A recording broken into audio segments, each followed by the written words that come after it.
"Sent down for indecent behaviour, eh?" said Paul Pennyfeather's guardian. "Well, thank God your poor father's been spared this disgrace, that's all I can say." There was a hush in Onslow Square, unbroken except by Paul's guardian's daughter's gramophone playing Gilbert and Sullivan in her little pink boudoir at the top of the stairs.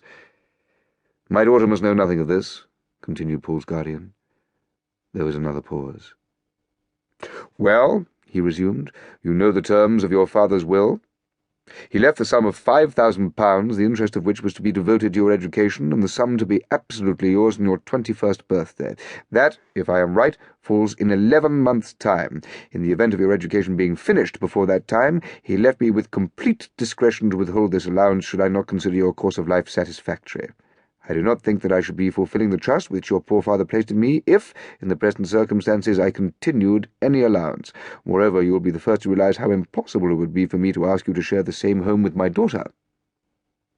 "But what is to happen to me?" said Paul.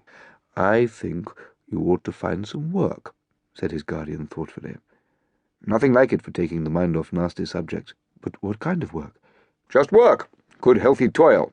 You've led too sheltered a life, Paul. Perhaps I am to blame. It will do you the world of good to face facts a bit, look at life in the raw, you know. See things steadily and see them whole, eh?"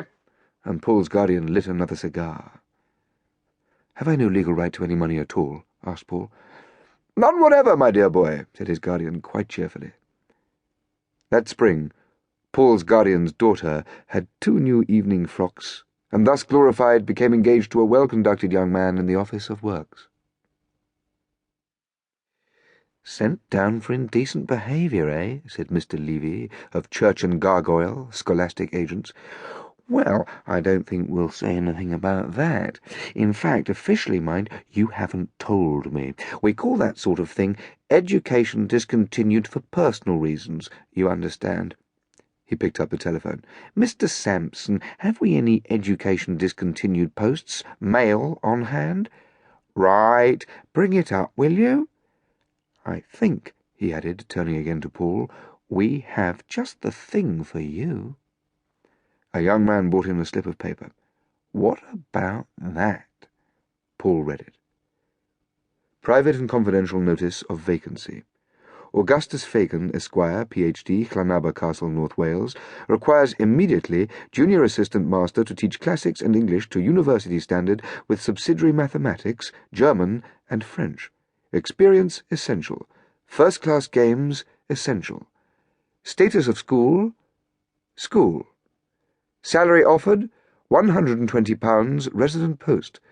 Reply promptly but carefully to Dr. Fagin, Esquire, Ph.D., on envelope, enclosing copies of testimonials and photographs, if considered advisable, mentioning that you have heard of the vacancy through us." "Might have been made for you," said Mr. Levy. "But I don't know a word of German. I've had no experience, I've got no testimonials, and I can't play cricket." "It doesn't do to be too modest," said Mr. Levy. "It's wonderful what one can teach when one tries. Why, only last term we sent a man who'd never been in a laboratory in his life as a senior science master to one of our leading public schools. He came wanting to do private coaching in music. He's doing very well, I believe. Besides, Dr. Fagin can't expect all that for the salary he's offering. Between ourselves, Llanaba hasn't a good name in the profession. We class schools, you see, into 4 grades: leading school, first-rate school, good school, and school. Frankly," said Mr. Levy, "school is pretty bad. I think you'll find it a very suitable post. So far as I know, there are only 2 other candidates, and one of them is totally deaf. Poor fellow." Next day Paul went to Church and Gargoyle to interview Dr. Fagin. He had not long to wait. Dr. Fagin was already there interviewing the other candidates. After a few minutes, Mr. Levy led Paul into the room, introduced him, and left them together.